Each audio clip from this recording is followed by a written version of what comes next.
Kini ang GMA Regional TV, One Mindanao.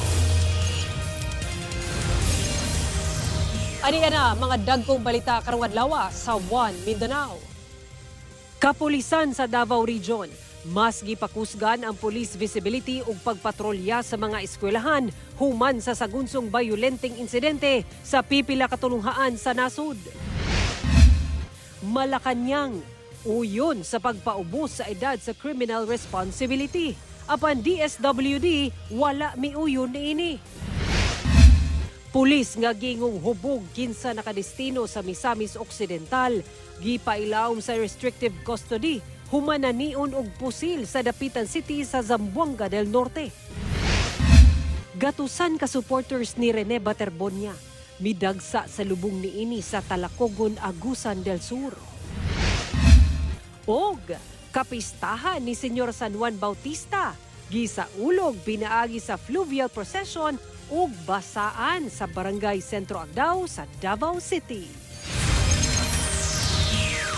Kini ang GMA Regional TV, One Mindanao. Mayong hapon, Mindanao. Ako si Sara Hilomen Velasco.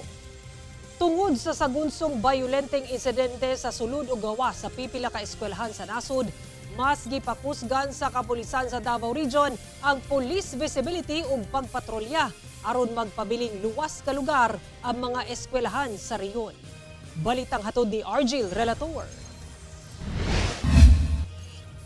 Una ang insidenteng pagpamusil sulod sa usa ka eskwelahan sa Tacloban City.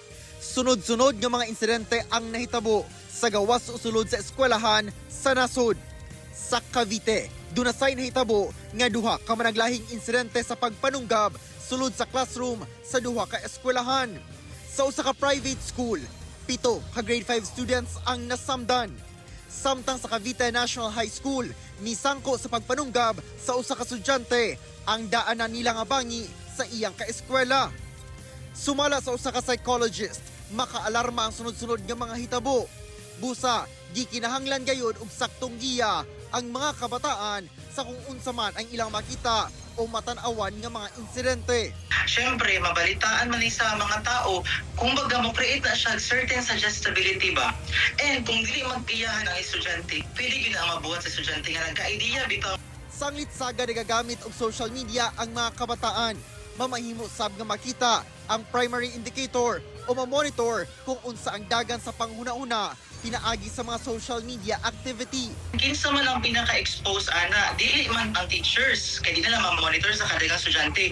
Pero ang ilang mga classmate, ang ilang mga peers mo ay makakita. So ang mga peers mo itong i-encourage na ako nga naabito sa certain nga responsibility.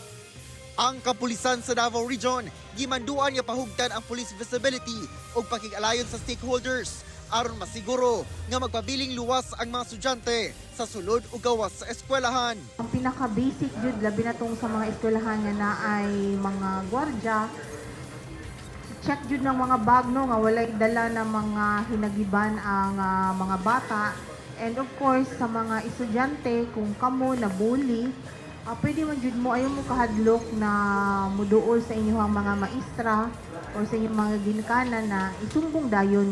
Gawas sa pagpatrolya, lakip sa lakang sa kapulisan ang pagpahigayon og advocacy campaigns. Dagan tag-advocacy sulod sa eskwela, no? Gina-request nato especially sa mga public schools. Aduna ta ginahimo nga symposium. Also we encourage the school na mag-tighten sila sa ilang security measures, no? Siguro ilang i-control ang ilang mga entries o exit points, no? Kauban si Melchor Awing sa kamera. Ako si Argil Relator. One Mindanao. Abli matud ba ang Malacañang nga ipaubos ang minimum age of criminal responsibility? Mausab ang baruganan sa kapulisan. Ubos sa Juvenile Justice and Welfare Act con Republic Act 9344. Di man pwedeng kasuhan ang batang edad 15 paubos na nalambigit sa krimen. Dapat silang mupailawom sa intervention program. Ubusab sa Republic Act number 10630 nga nag-amyenda sa nauna nga balaod Ilhon sa social worker nga nagunit sa kaso kung dunay discernment o kakayahan nga musabot ang menor de edad nga sayop ang iyang gihimo. Kung wala, mupailaom sa intervention program ang batang edad 15 hangtod 17. Kung dunay discernment o nakasabot na, pwede siyang ipailaom sa diversion program o di ba kaha iatubang sa korte. Ikusudiya sa Bahay Pag-asa ang mga edad 12 hangtod 15 kung ang grabe nga gihimo krimen sama sa murder, rape, arson o uban pa. Sumala ni Palace Press Officer Undersecretary Claire Castro. Abli si Pangulong Bongbong Marcos nga amyendahan ang balaod nga nagtakda sa minimum age sa criminal responsibility. Wala gisulti kung unsang edad kini dapat ibaba, apan reasonable daw kung himuon kining edad 12. Suportado sab sa Philippine National Police ang pagpaubos sa 12 anyos nga age of criminal responsibility. Paborsab ang pipila ka senador nga paubsan ang age of criminal responsibility human sa mga violenteng insidente sulod sa pipila ka tulungaan sa nasod. Apan babag niini ang DSWD. Atong sayro ng detalye niini sa live report ni John D. Esteban. John D. Sara, managlahi ang opinyon ni DSWD Secretary Rex Gatchalian ug ni Senator Robin Padilla kalabot niana. Si Senate Minority Floor Leader Alan Peter Cayetano mingon nga kinahanglan sertipikahang urgent ang pagtuki niini sa Senado. Atong sayron.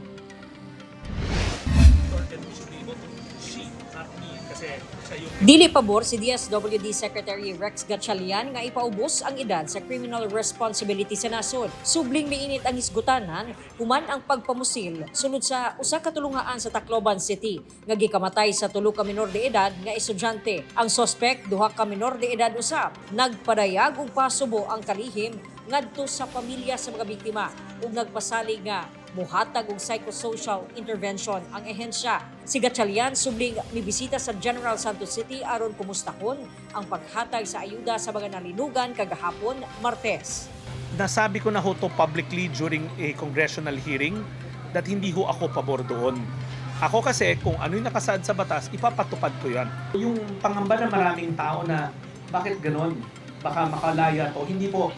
Yung batas napakalinaw na may liability at may responsibilidad ang DSWD na ilagay siya sa pasilidad para yung intervention na tama ay mangyari. Apan sukuhi ang panlantaw ni Senador Robin Padilla. Matod ni Padilla, kinahanglang mamahimong proactive o dili reactive batok sa krimen nga gikalambigitan sa mga menor de edad. Si Padilla ang author sa balaod nun nga nagkanayong amyendahan ang Juvenile Justice and Welfare Act aron himuong 10 anyos ang panuigon sa criminal responsibility gikan sa 15 anyos. Gipahayag kini ni Padilla sa pagginabi sa GMA Regional TV 1 Mindanao sa iyang pagbisita sa mga biktima sa linog sa Barangay Lagao, General Santos City, Martes sa hapon. Puyog si Senate Minority Floor Leader Alan Peter Cayetano. Hindi po ito usapin ng ipakukulong o pahihirapan. Usapin po ito na kailangan mapigilan. Kailangan natin tulungan yung ating mga kabataan na huwag mapunta sa ganitong klaseng mga karumal-dumal na krimen. Bahin sa pag-uyon sa PNP nga ipaubos ngadto sa 12 anyos ang panuigon sa criminal responsibility. Pag-usapan po namin kasi sa ibang bansa 10 Pero kung ano po, kasi siyempre kailangan din namin mag-usap. Hindi naman pwedeng ako masunod. Yes, kung papasa sa 12, okay na ako dyan. Gisuportahan sab ni Senador Cayetano nga sertipikahan nga urgent ang pagtuki ini nga issue sa Senado aron kini matubag. I support yung sinasabi ni Senator Robin na gawin urgent. Marami kasing maraming aspeto at maraming kailangan gawin. Ang point, we cannot allow violence at the home, in church, in school. Nung araw yan yung safe spaces, di ba? Pero ngayon, sa ibang parte ng mundo, marami na sa school, nangyayari na sa atin. So kung ano man ang maging final sa age, etc., ang point, gawin urgent, pag-usapan kaagad. Kung pwedeng mag-special session, palitan lang yung SP, ba't hindi mag-special session dun sa mga urgent na dapat pag-usapan? Gawa sa kriminalidad, gihatagan sa ug gibugaton ni Cayetano nga kinahanglang hatagan o pagtagad ang rehabilitasyon human sa mga kalabidad sa Masalinog. Matud niya, kulang pa ang sistema sa kagamhanan alang sa malungtarong rehabilitasyon sa mga komunidad. Magaling na ang gobyerno sa relief. Pero yung rehabilitation, so di ba yung nangyari sa Bohol? Nagkarlinog na malakas. Then nag-Yolanda, na-shift tayo sa Yolanda. Then nag-Yolanda, then ganun din sa Marawi, tapos nagkaroon ng COVID, nakakalimutan eh.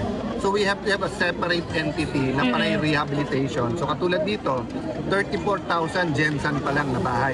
Iba pa sa Sarangani, iba pa sa Davao Oriental, iba pa sa Sultan Kudarat, diba? So hindi pwedeng walang nakatutok. Si Cayetano ug Padilla may bisita sab sa mga nalinugan sa Glan ug Malapatan sa Sarangani Province. Gipasabot sa Department of Justice nga manubag daw gihapon ang mga CICL o Children in Conflict with the Law sa kasamtangang balaod. Sara. Okay, daghang salamat, John D. Esteban. Ginaimbestiga na sa kapulisan ang posibilidad nga palanado ug dunay mitukmod sa duha ka estudyanteng namusil sa San Jose National High School sa Tacloban City. Sana ito. Kaso lang nung may pumutok na isang bala, parang hindi na napigilan yung 14 years old. May targeted daw di umano itong dalawa. Kaso lang nung nakita na negative doon sa dulo na classroom, bumalik, saka na sila nagpaputok. Sumala sa Police Regional Office 8, posibleng Abril o Mayo pa lang giplanuhan na kini. Pagpanghadlok lang daw ang inisyal nga himuon sa duha apan may sangpot na kini sa pagpamusil. Ginalantaw sab sa Department of Education ang anggulo nga parte ang misyon sa parte kini sa matud pa usa ka misyon. Ginatunan sab sa kapulisan ang posibleng impluwensya sa usa ka violenteng online game sa duha ka menor de edad. Gimando na sa Cybercrime Investigation and Coordinating Center o CICC ang temporaryong pagban sa maong dula sa nasud. Anaa sa restrictive custody sa Philippine National Police ang iyaan nga pulis sa usa sa mga namusil nga nag-iya sa usa sa mga pusil nga gigamit sa krimen. Sa mga nauna niyang pahayag, giangko niyang giuban niya ang pag-umangkon sa firing range o gitudluan nga mamusil. Nabilin daw niya sa balay ang pusil. Giimbestiga na sa National Police Commission kung dunay administrative liability ang pulis. TV ang GMA Regional TV, One Mindanao.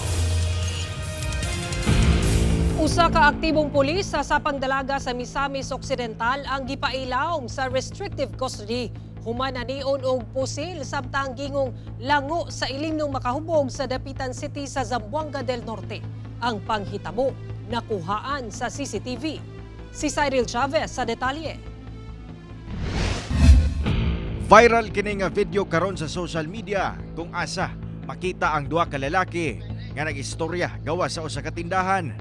Taod-taod kalit migawas ang usa ka lalaking nakasando ug makita nga nagabutang og magazine sa iyang dalang pusil dayon kasani ini. Gilayon niyang gikumpronta ang lalaki kinsa milingkod sa bangko sa tindahan. Nagpadayon ang ilang panagstorya ug pagpanion sa lalaki sa iyang dalang pusil. Hangtod niabot kini sa storya nga kung amigo ba daw kuno sila o dili. Amigo tayo! Ha? Hindi! Amigo tayo! Ha? Yang nahulog sa bangko ang biktima. Gibalik gilayon sa lalaki ang pusil sa iyang pantalon. Bibundot mapagbalik ang sospek sa iyang armas, human ang pipila ka tinubagay nila, apan nauwang ra kini diyang miduol na kanila ang usa ka babae. Wala madugay, makita gilayon ang sospek nga nangihi sa atbang nga bahin sa tindahan. Og taod-taod, kalit midagan ang biktima padulong kaniya. Dayon tuklod, rason nga nahulog sa kanal ang sospek. Gilayong midagan ang biktima papalayo sa lugar. Matod sa Police Regional Office 10, adlong Domingo, pasado las 8 sa gabi, nahitabo ang insidente sa Barangay Antipolo sa Dapitan City, Zamboanga del Norte. Nasayran nga pulis nga nakadistino sa Sapang Dalaga Municipal Police Station sa Misamis Occidental ang sospek. Sa susamang adlaw sab human ang hitabo, gilayong misumbong ang biktima sa Dapitan City Police. Giadtuan sa PNP ang lugar sa nahitabuan, lakip na ang Sapang Dalaga Municipal Police Station apan wala ang pulis nga gireklamo sa lugar. Nga allegedly miadto siya sa maong sa gawas sa tindahan ug nangutana siya sa maong police officer kung asa ang iyang amigo nga kainuman usab sa maong police officer. And dito tungod allegedly he was under the influence of intoxicating liquor. So ang ilang istorya is may resulta kini sa mga paglalis nga may resulta gayud no sa makita sa video sa pagkasa sa maong armas o pagtiun niini ngadto sa maong sibilyan. Adlawng Lunes, gibalikan sa Dapitan Police ang Sapang Dalaga ug didto nila naabdan ang sospek. Gilayon kining gipailawom sa restrictive custody o gidisarmahan. May kooperar man hinoon kuno kini. Ginasuwayan pa sa GMA Regional TV 1 Mindanao nga makuhaan og pahayag ang sospek lakip sab ang biktima. Transfer sa PIHAS sa Misamis Occidental Police Provincial Office under restrictive custody while his padayon ang ato ang pagkandag og pre-charge investigation aron atong masuta ang iyahang administrative liability no sa maong panghitabo. Pagpasalig karon sa Pro-10 nga isolated case lamang kini nga kaso. Before this nag-viral kining maong video sa social media, aduna na gid kitay aksyon nga gihimo. Nagpasabot ka na that we will not tolerate, no? Dili nato konsentihon any misconduct, violations of law, violation sa ato ang policy, sa atong code of conduct, no? Dili ka na gina-tolerate sa Pro-10. Kauban si Jaybert Pairan, Cyril Chavez, 1 Mindanao. Mibuhos ang emosyon sa gatusan ka supporters ni Rene Baterbonia nga miduyong sa lubong niini sa iyang hometown sa Talacogon, Agusan del Sur. Ang detalye sa report ni James Paulo Yap.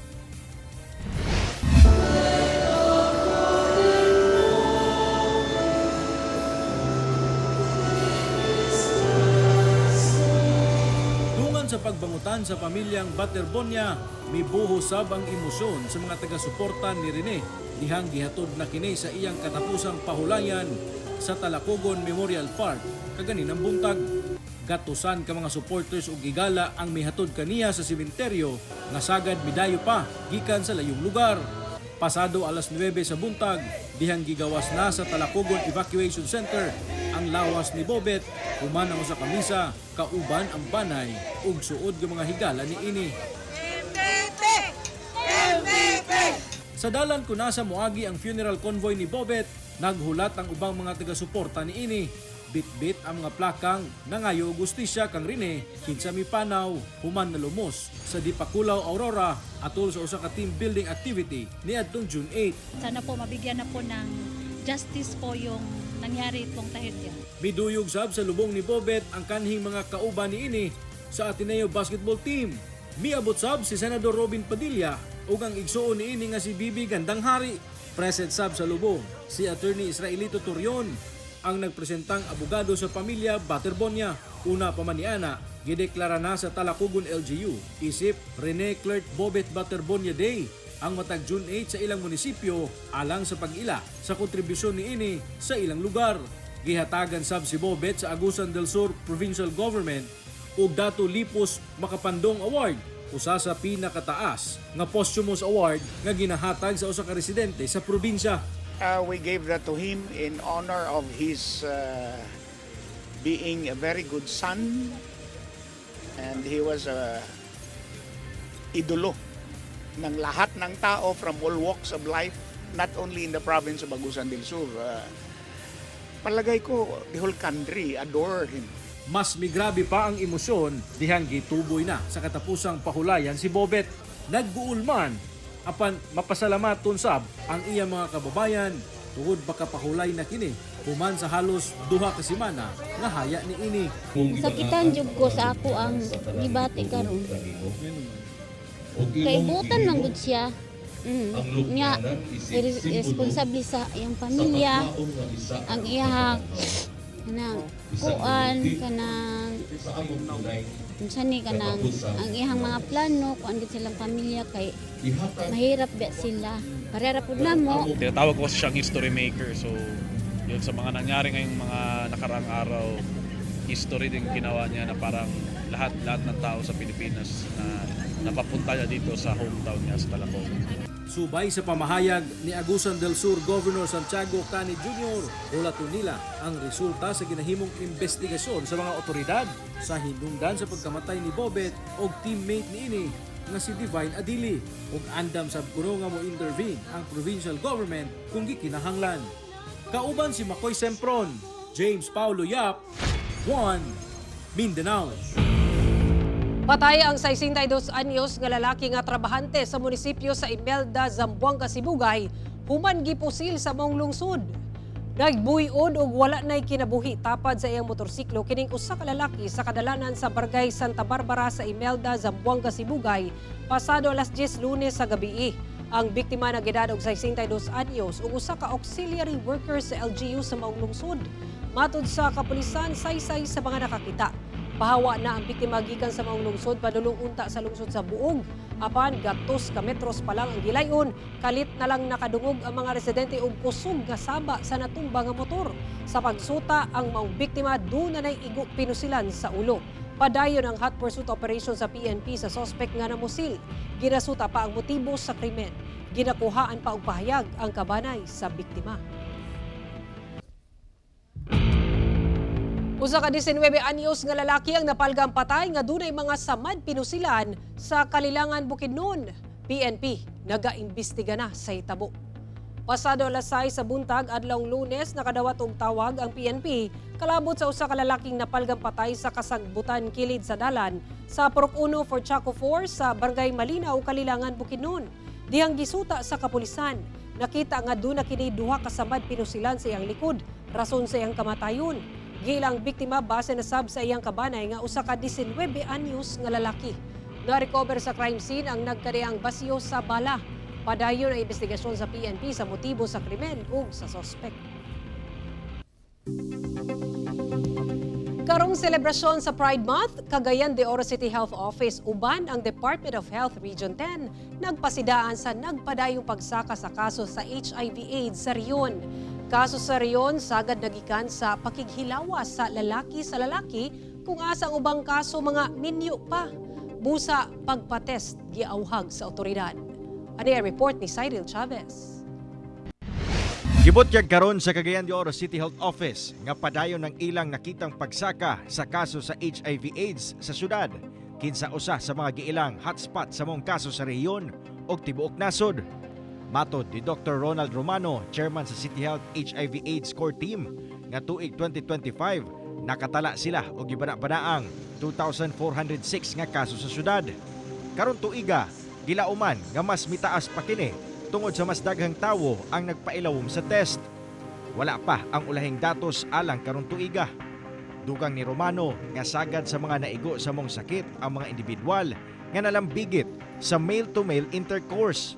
Apan ang uban ni ini, mga minyo, busa makonsidera nga behavioral ang ilang pagkakuha sa sakit o dili tungod sa ilang gender affiliation. It is not only getting sa LGBT group mo nga. There are males who are having sex with males nga mahulog sila sa tinatawag na ng non-free population. There are married males who are also engaging in that behaviors. Gipasigar mo sa buhatan nga mas daghang treatment facilities na ang ana sa Northern Mindanao kung asa 18 na sa pagkakaroon. So as of now, wala pa nakikita o very significant na pagbaba sa AIDS related. Pero I think this one is a very good na indicator because kung mababa na ang incidence of opportunistic infections, mas lesser ang risk for mortality. Karon, padayon ang pag-awhag sa buhatan nga magpates kanunay, labi na katong mga aktibo ang sexual life ug mag-practice sa safe sex aron malikay sa mong sakit.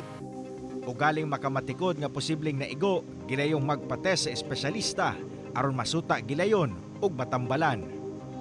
Kauban si Roland Cañas, Cyril Chavez, One Mindanao. Gidagsa sa libuan ka individual nga sagad miyembro sa LGBTQIA+ community ang gipahigayong Pride Parade sa Davao City nga kabahin sa selebrasyon sa Duaw Davao 2026. Anti-discrimination ordinance alang sa LGBTQIA+ community padayong ginaduso sa LGU. Ani ang report.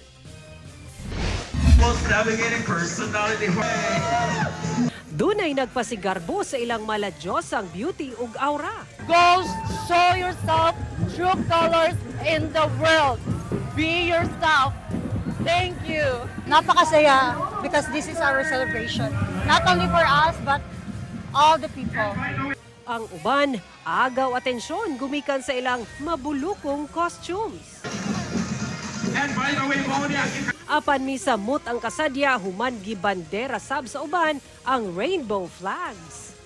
Kini ang mga eksena atud sa gipahigayong Pride Parade nga nagsugod sa Rojas Avenue padulong sa People's Park sa Davao City adlawng Domingo nga kabahin sa selebrasyon sa Duaw Davao 2026. Sa tala sa LGU, gisalmutan kini sa kapin 18,000 ka individual.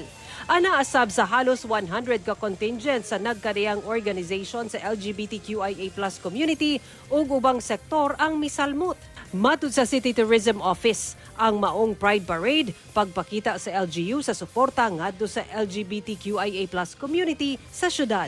Ito yung LGBT Coalition no, na sila gina-push pod na as mas ma-strengthen pa na to itong city ordinance na anti-discrimination no, na unta mabuhatan na po daw siya o IRR. So kana ang ginatusog yun. Hugot nga seguridad sab ang gipatuman ato sa maong aktibidad. Kauban si Bebot Cajes, Sara Hilomen Velasco. One Mindanao. Gisaulog sa mga residente sa Barangay Sentro Agdao sa Davao City ang kapistahan ni Senyor San Juan Bautista pinaagi sa fluvial procession ug ang tradisyon nga basaan. Ani ang atong balitang barangay.